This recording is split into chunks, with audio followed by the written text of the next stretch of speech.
Pacsó Béla utca 6 szám alatti padlásfödémet, illetve lapostető hőszigetelését szeretnénk bemutatni ezzel a kocsival először fölülről, és majd utána lemérjük a rétegrendet is.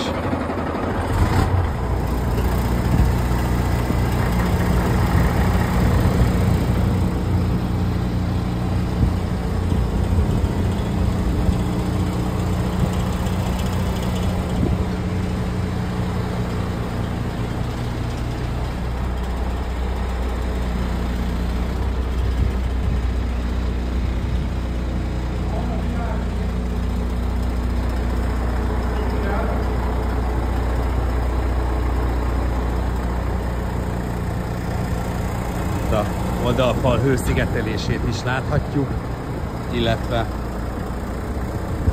hőszigetelt nyilázárókat. Itt az új eres csatorna kialakítását. Először a lapostető födémnek a hőszigetelését nézzük meg, ami 15 centis rétegrendű Kingspan hőszigetelő panellal készült. Így próbálok minél mellett bemutatni.